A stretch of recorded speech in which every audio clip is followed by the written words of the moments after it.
ছোট বড় মিলিয়ে ৪০টির বেশি গাড়িবহর নিয়ে ইতালি রোম শরীয়তপুর জেলা সমিতির লেকের পাড়ে বনভোজন অনুষ্ঠিত। বছরের পর বছর প্রবাসী শরীয়তপুরবাসীরা যে আয়োজনটির জন্য অধীর আগ্রহে অপেক্ষা করে থাকেন সেটি হলো শরীয়তপুর জেলা সমিতির বার্ষিক বনভোজন। ২০২৫ সালের এই আয়োজনে সকাল থেকেই রোমের বিভিন্ন প্রান্ত থেকে প্রবাসীরা ছোট বড় মিলিয়ে প্রায় ৪০টিরও বেশি গাড়িবহর নিয়ে রওনা দেন। এবারের গন্তব্য ছিল মনোরম প্রাকৃতিক সৌন্দর্যের লীলাভূমি ক্যাপো ডি মঞ্চে। যাত্রাপথে হাসি আনন্দ আর আড্ডায় মেতে ওঠেন প্রবাসী শরীয়তপুরবাসী। গন্তব্যে পৌঁছে রঙিন আবহে শুরু হয় দিনব্যাপী আনন্দ উৎসব।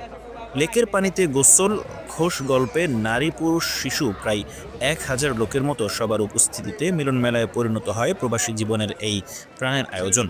দুপুরে পরিবেশিত হয় বাহারি খাবারের সমৃদ্ধ ভুরিভোজ। দুপুরের পর্ব শেষ হতেই বিকেলে শুরু হয় দ্বিতীয় পর্ব মনোজ্ঞ সাংস্কৃতিক অনুষ্ঠান। রোমের স্থানীয় শিল্পীরা সঙ্গীত নৃত্য পরিবেশনায় মাতিয়ে রাখেন পুরো অনুষ্ঠানস্থল।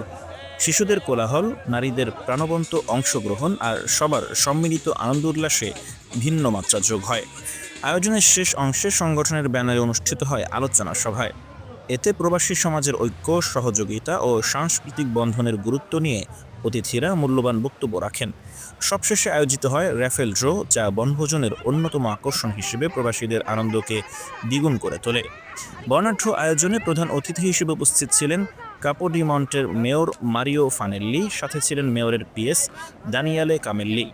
এ সময় লন্ডন থেকে ভিডিও কলে যুক্ত হয়ে শরীয়তপুর জেলার KM লোকমান হোসেন যুগের সেরা বনভোজন আখ্যা দিয়ে উপস্থিত সবাইকে ধন্যবাদ ও শুভেচ্ছা জানান।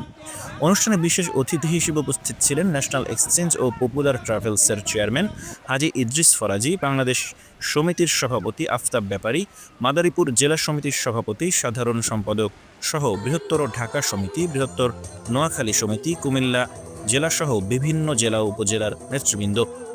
শরীয়তপুর জেলা সমিতির সভাপতি আব্দুর রব ফকির ও সাধারণ সম্পাদক আক্তার হোসেন মামুন অতিথিদের প্রতি আন্তরিক কৃতজ্ঞতা প্রকাশ করেন এবং শুভেচ্ছা বক্তব্য রাখেন। অতিথিরাও তাদের অনুভূতি ব্যক্ত করে আয়োজকদের প্রশংসা করেন। সবকিছু মিলিয়ে শরীয়তপুর জেলা সমিতির বার্ষিক বনভোজন ২০২৫ হয়ে উঠেছে প্রবাসী জীবনের এক অনন্য মিলন মেলা, যেখানে ছিল হাসি, আনন্দ, ভ্রাতৃত্ব আর প্রবাসী জীবনের অকৃত্রিম ভালোবাসার অনবদ্য ছোঁয়া।